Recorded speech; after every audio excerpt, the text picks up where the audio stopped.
toutes et à tous, je suis très heureuse de vous retrouver pour cette nouvelle édition de Business Africa, votre magazine de l'économie et de l'entreprise. Et comme vous le savez, aujourd'hui encore, 150 $ à gagner en fin d'émission avec le jeu Business Africa. Mais tout de suite, voici les titres. La forte demande en transports urbains encourage le développement des applications mobiles. Elle cherche à s'implanter durablement au Cameroun. La plupart des jeunes qui finissent les études sans emploi, ils se retrouvent dans les mototaxis. Soutenir l'activité des PME africaines fragilisées par les conséquences de la Covid-19, c'est la mission des banques locales en partenariat avec les lignes de crédit d'institutions financières internationales. La première intervention, c'était de permettre à l'entreprise de rester intacte, debout, pendant cette période-là. Ce qu'il fallait éviter, c'est que l'entreprise subisse les effets de la pandémie, ferme ses activités et après qu'elle ait du mal à relancer ces activités-là. Une algue centenaire pour se vivifier, c'est le tarif de la spiruline, une micro-algue découverte au bord du lac Tchad et aujourd'hui célèbre dans le monde entier. On s'est rendu compte que ce produit était devenu un produit merveilleux, un produit extraordinaire. Pour les enfants de 0 à 5 ans, en 30 jours, les enfants récupéraient totalement leur santé. Direction le Cameroun, au cœur d'un secteur véritablement bouillonnant, le transport urbain par taxi. Pour de nombreux habitants de Douala, la capitale économique, se déplacer est parfois en concours de patience, voire en parcours du combattant. Pourtant, ce ne sont ni les voitures ni les motos qui manquent. Alors que les autorités locales multiplient les stratégies pour fluidifier le secteur, les passagers ne cessent d'inventer des astuces pour trouver plus facilement un taxi. Reste à savoir si les applications mobiles qui cherchent à s'implanter au Cameroun vont changer la donne. Réponse avec notre correspondant Aboubacar Sidik Mounchili. Au milieu d'une galaxie rassourdissante de motos et de voitures dépassant comme dans une ruche d'abeilles, certains à la recherche d'un taxi cherchent à se frayer en chemin. Nous sommes ici au carrefour de Kotira Douala, métropole économique du Cameroun. Pour trouver le taxi à Douala, ce n'est pas facile. Ici comme ailleurs, la moto est la première alternative de transport à portée de main dans la ville. Cette métropole totalise pas moins de 70 000 mototaximens d'après des chiffres de la communauté urbaine de Douala et des syndicats des mototaxis. Cela s'explique par le manque d'emploi. Il y a beaucoup de jeunes qui fréquentent, ils n'ont pas d'emploi. Et il y a aussi l'aspect politique. Les politiciens ont utilisé ce moyen pour essayer d'occuper les jeunes. C'est ce qui explique le fait que la plupart des jeunes qui finissent les études sans emploi, ils se retrouvent dans les mototaxis. Formés ou non et évoluant pour la plupart à marge de la réglementation, ces conducteurs de moto ont fait du transport des personnes leur gagne-pain. Le secteur est très lucratif pour eux, tout comme pour les chauffeurs de taxi de ville en couleur jaune. Par jour, tu peux gagner 3 000, 4 000, 5 000 si c'est bon. Si le travail est bon, tu peux gagner 5 000. À l'instar de ce qui se passe dans plusieurs autres villes africaines, le désordre est perceptible dans ce secteur de transport par moto où le confort et la sécurité ne sont pas toujours au rendez-vous. Ce qui amène les autorités de la ville de Douala à multiplier régulièrement des mesures en vue de l'assainissement du milieu et surtout pour tenter de le rendre plus sûr.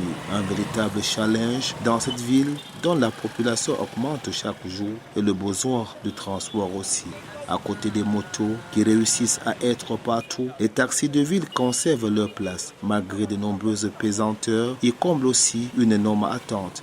Contrairement à la plupart des autres villes du Cameroun, la grande majorité des taxis de Douala ont leur propre fonctionnement. Ce n'est pas par exemple comme dans une ville urbaine comme celle de Yaoundé ou un peu de partout. Pourtant à Douala, le taxi est fait en plusieurs stationnements.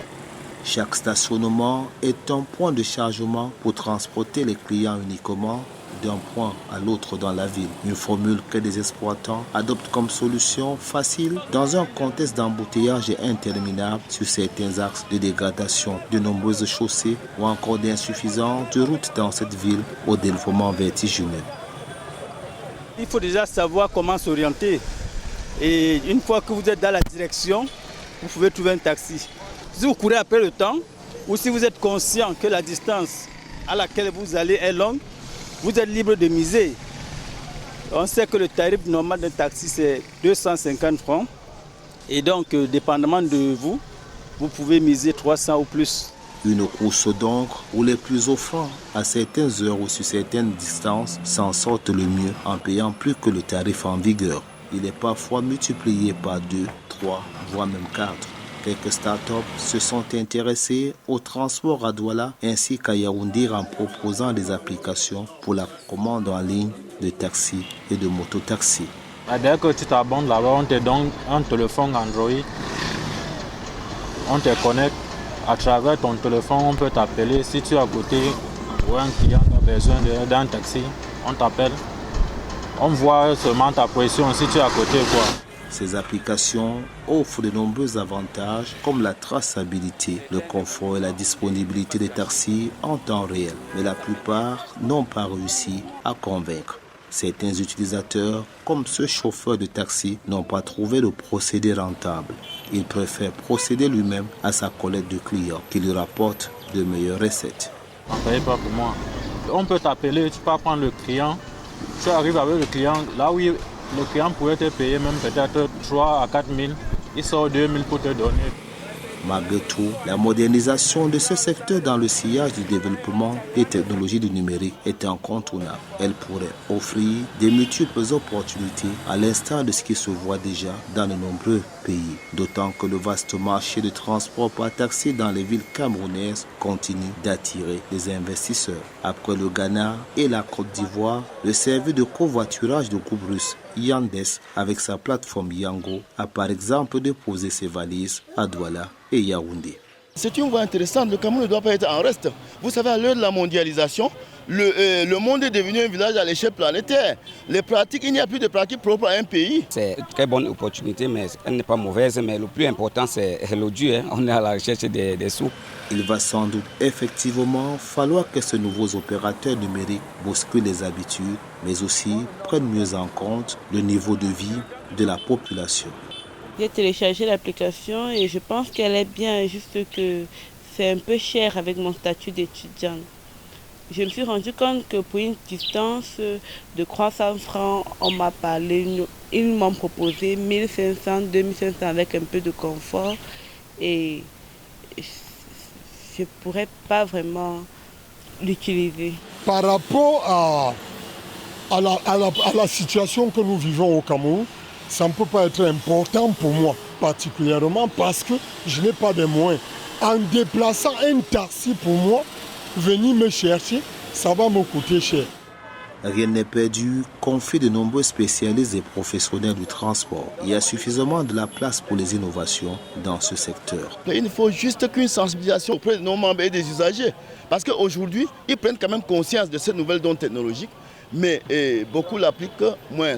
Donc nous allons faire un effort pour joindre donc cet outil-là à l'agréable, faire en sorte que cela soit une donnée première dans nos sociétés. Un atout pour cela et l'avenir de ce secteur au Cameroun réside dans l'explosion de l'usage des smartphones avec le taux de pénétration de l'Internet ces dernières années, 34% d'après les chiffres officiels. De quoi encourager de plus en plus de clients à commander un taxi au moyen de leur smartphone à condition que des tarifs raisonnables soient aussi au rendez-vous. La 4e vague de Covid-19 pourrait être en train d'atteindre un plateau en Afrique. C'est ce qu'a indiqué l'Organisation mondiale de la santé qui a précisé que cette vague a été brève, mais tout aussi déstabilisante. Le continent chiffre désormais à plus de 10 millions les cas cumulés et le variant Omicron a été détecté dans 30 pays africains. Mais si les chiffres globaux sont à la baisse, il faut signaler que l'Afrique de l'Ouest et du Nord connaissent actuellement une augmentation de cas.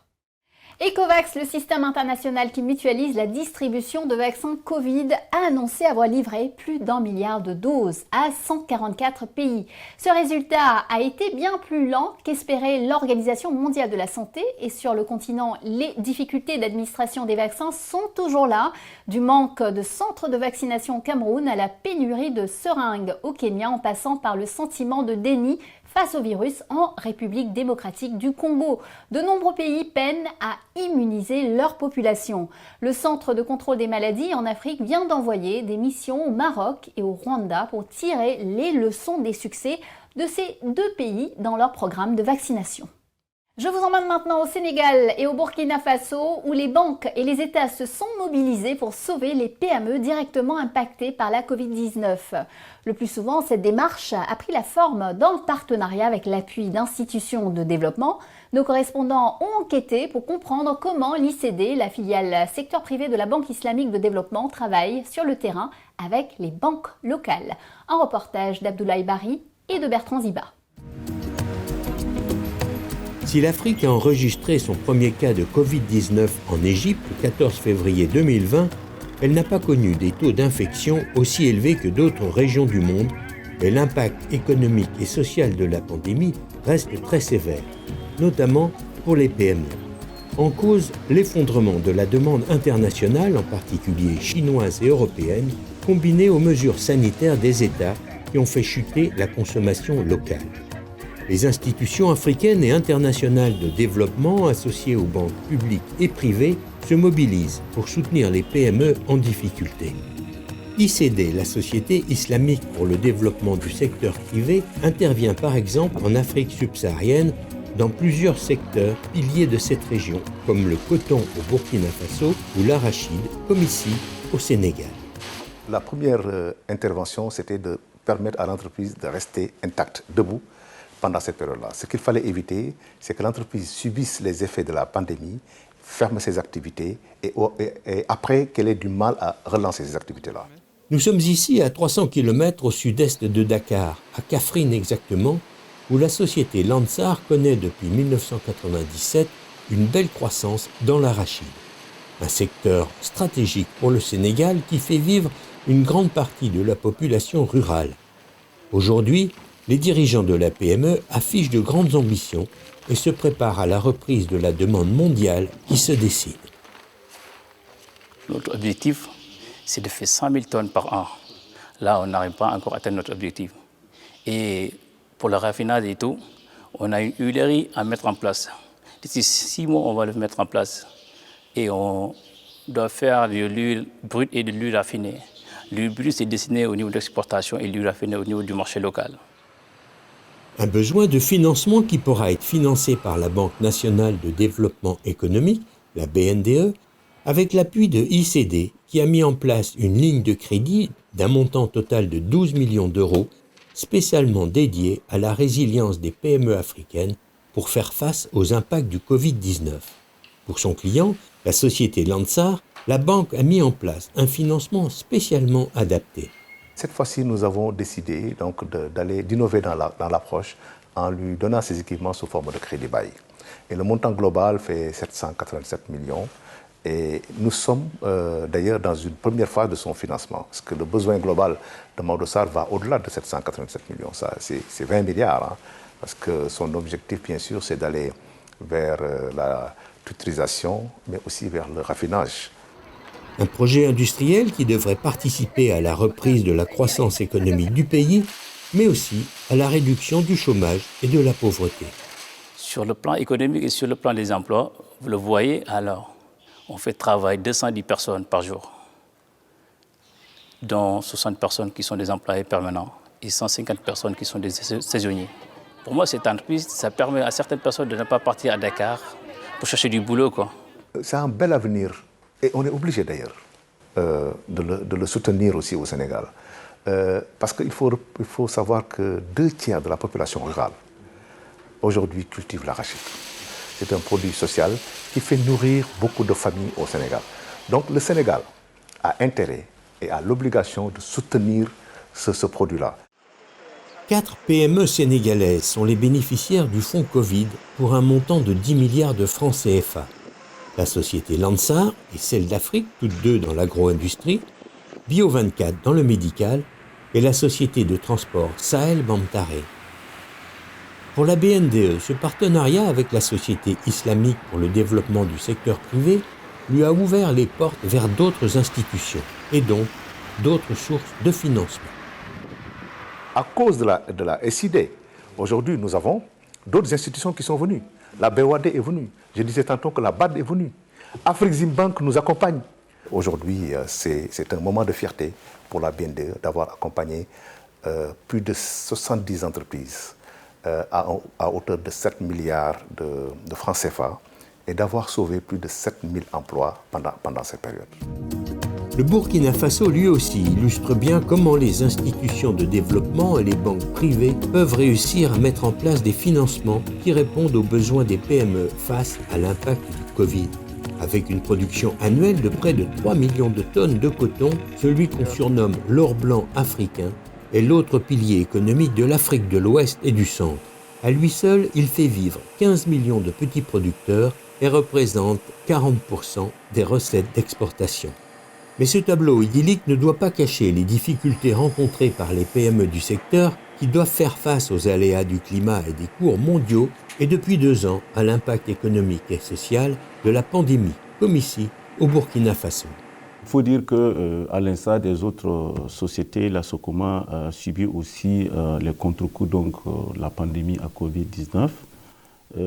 On doit seulement rappeler que cette pandémie a occasionné durant les 2 premiers trimestres de l'année 2020 une déprime donc des cours mondiaux du coton, donc ce qui a occasionné, si vous voulez, des manques à gagner donc au niveau des ventes.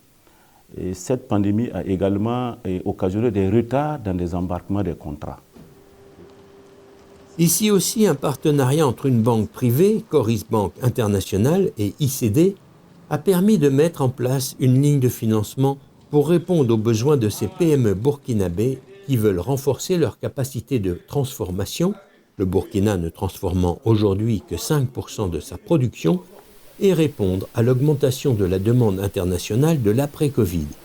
C'est le projet de la Socoma. Nous avons le projet de la construction donc, de la 4e unité au sein de la Socoma. C'est un projet né avant la pandémie à Covid-19. C'est un projet né depuis 2017 et c'est également un projet qui est né avant la crise sécuritaire au niveau de l'Est donc, du Burkina. Donc c'est une nouvelle usine qui aurait une capacité de 45 000 tonnes de coton graines par an et pour 150 jours donc, de travail. Avec une production annuelle de 80 000 tonnes de coton et un chiffre d'affaires de 45 milliards de francs CFA, l'entreprise compte près de 900 salariés et fait vivre 60 000 exploitants. Elle va bénéficier d'un financement Coris Bank ICD et de la BOA pour construire sa nouvelle unité de production pour un investissement estimé à 9 milliards de francs CFA, près de 14 millions d'euros. Nous avons accompagné la Socoma à travers la construction d'une 4e usine d'égrenage de coton à Ouarghaï, à travers un financement de plus de 3 milliards 250 millions de francs CFA. Nous sommes satisfaits de ce financement qui contribuera à renforcer la production cotonnière de notre pays et également à donner des emplois dans la zone d'implantation de l'usine, c'est-à-dire à Ouarghaï. Et nous remercions ICD d'avoir accordé cette facilité en ces temps difficiles où les banques ont besoin de liquidités pour soutenir leurs activités. On l'a compris, la mobilisation des banques de développement et des banques publiques et privées fonctionne et porte ses fruits. Elle va permettre aux PME africaines de jouer à nouveau le rôle économique et social de premier plan qu'elles jouaient dans leur pays avant la pandémie. Pour le FMI, si en 2020 l'Afrique a enregistré la plus forte baisse de son PIB depuis 20 ans, elle devrait retrouver une croissance estimée à plus 3,4% en 2021. Bienvenue dans la deuxième partie de notre émission.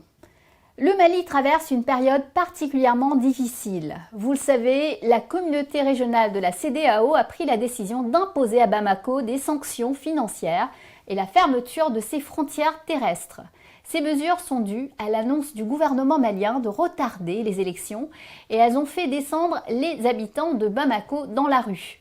L'incertitude règne sur les liaisons aériennes ainsi que sur les exportations d'or, dont le Mali est le 3e producteur en Afrique. C'est dans ce contexte qu'est intervenu le décès de l'ancien président Ibrahim Boubacar Keïta. Il avait été renversé, rappelez-vous, en 2021 par une mutinerie militaire menée par l'actuel président, le colonel Assimi Goïta. La compétition continue de faire rage en Afrique de l'Est pour desservir les régions les plus enclavées du continent.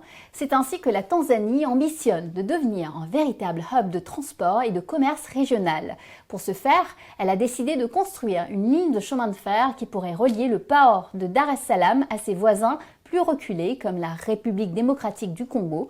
Elle vient de signer un accord en vue de la construction d'une liaison ferroviaire de 900 millions de dollars et de 282 km entre la ville tanzanienne Uvinza et la capitale du Burundi, Gitega.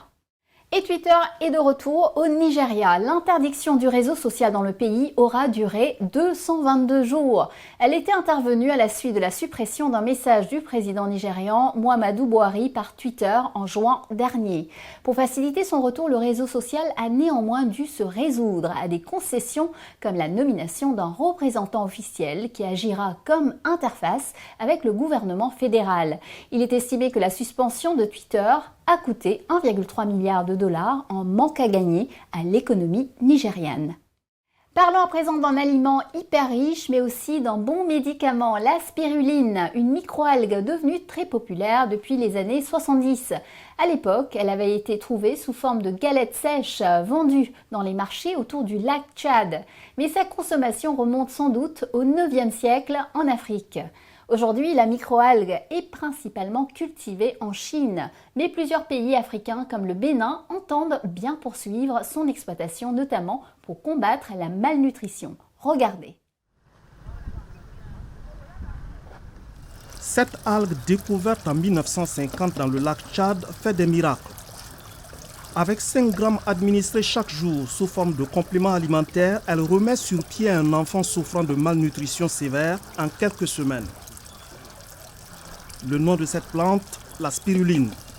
Très riche en vitamines, minéraux, oligo-éléments et en protéines, elle réunit toutes les vertus pour réguler le taux de cholestérol dans le sang et renforcer le système de défense immunitaire chez les personnes porteuses du VIH. La spiruline met également le consommateur à l'abri de la grippe et du paludisme, la première cause de mortalité en Afrique. Des pays comme le Bénin ont vite compris les bienfaits de cette algue providentielle. À l'unité de production de la spiruline UPS, Roger Kunglenou Andouké et son équipe s'investissent dans la culture de l'algue pour répondre à une demande pressante. Dans ce pays, 43% des enfants de moins de 5 ans souffrent de malnutrition. À l'aide de la spiruline d'importation, nous avons pu récupérer une trentaine d'enfants en moins de 30 jours. On s'est rendu compte que ce produit était devenu un produit merveilleux, un produit extraordinaire. Pour les enfants de 0 à 5 ans, en 30 jours, les enfants récupéraient totalement leur santé.